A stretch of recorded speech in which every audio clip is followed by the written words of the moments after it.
Hola, en estos videos estaremos viendo cómo realizar operaciones con matrices en Octave.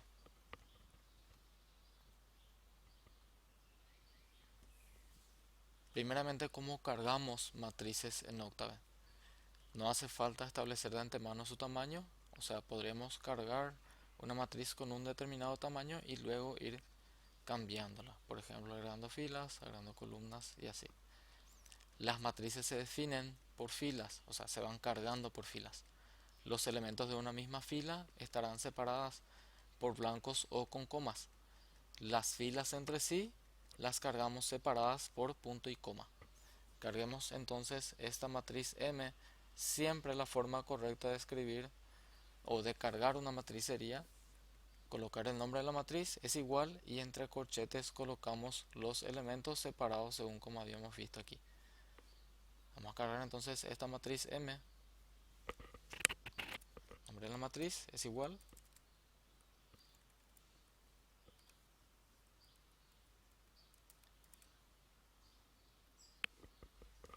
Le indicamos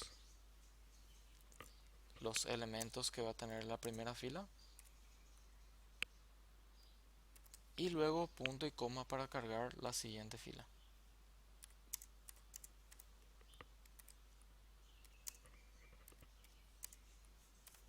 Recuerden que las filas pueden cargarse también con sus elementos separados entre comas. Sería de esta forma entonces. Le damos Enter y acá tenemos cargada nuestra matriz M. También podríamos cargar una matriz vacía. Lo hacemos de la siguiente forma. Se coloca nombre de la matriz es igual y entre corchetes no colocamos nada, o sea, colocamos corchetes vacíos. Fíjense entonces cómo nos generó una matriz M que tiene 0 por 0 elementos.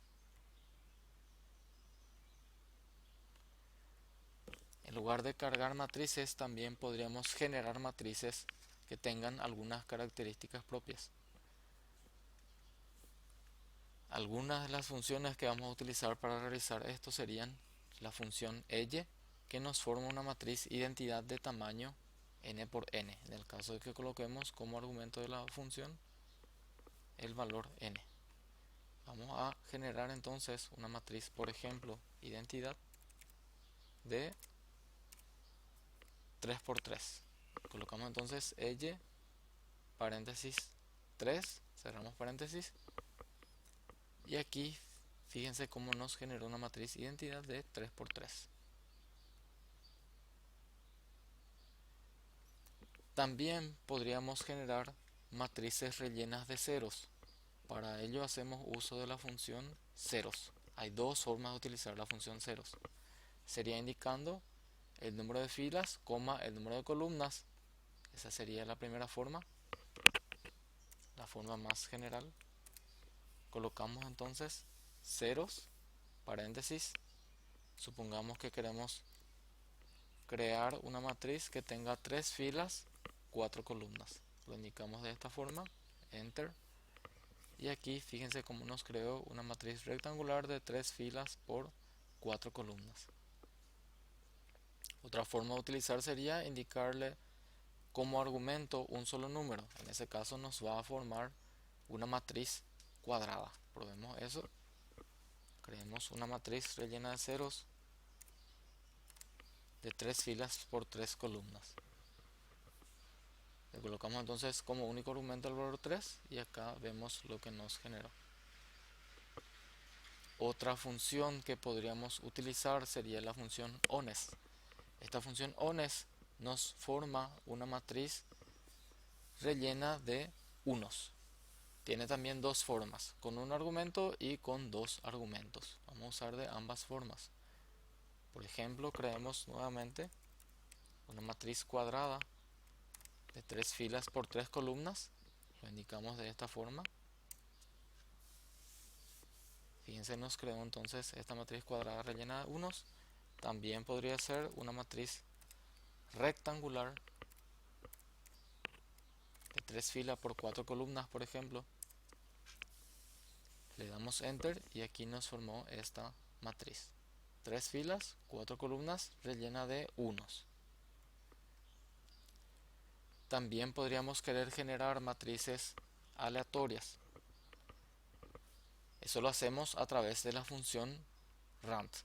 Entonces, ¿qué nos va a generar? Nos va a generar una matriz de números pseudo-aleatorios entre 0 y 1 con distribución uniforme, y en el caso de que utilicemos rand con un solo argumento, su tamaño de la matriz generada será de tamaño n por n, o sea, una matriz cuadrada. Cada llamada, o sea, cada vez que ejecutemos esta función rand, nos va a generar números pseudo-aleatorios nuevos, siempre distribuidos entre 0 y 1. Generemos entonces, utilicemos de esta forma y también de esta forma, o sea, generando una matriz cuadrada y luego una matriz rectangular. Podemos entonces una matriz cuadrada, por ejemplo, de 3 por 3, generaríamos de esta forma. Fíjense cómo nos rellena de números aleatorios, o sea que no tienen una ley determinada de variación, que varían entre 0 y, fíjense cómo nos genera cercano a 1. Entonces el límite inferior sería 0, el límite superior sería 1.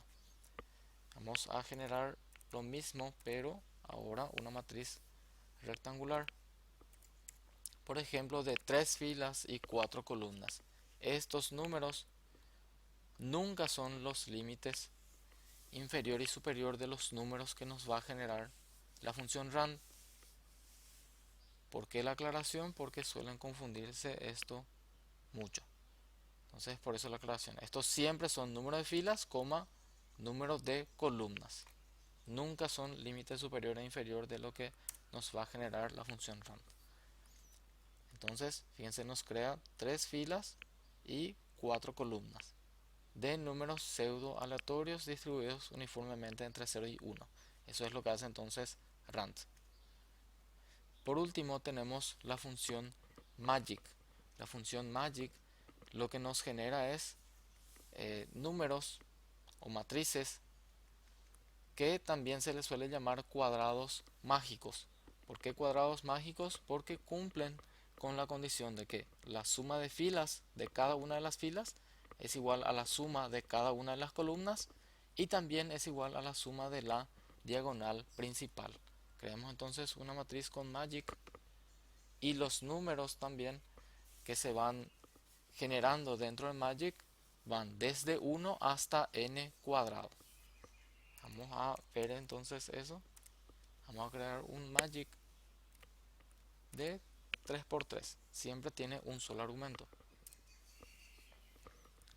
Fíjense entonces cómo aquí, por ejemplo, la suma de cada fila da 15, la suma de cada columna da 15 también, y la suma de la diagonal principal da 15 también. Eso entonces es lo que nos hace la función magic, y estos son las funciones que nos permiten generar matrices.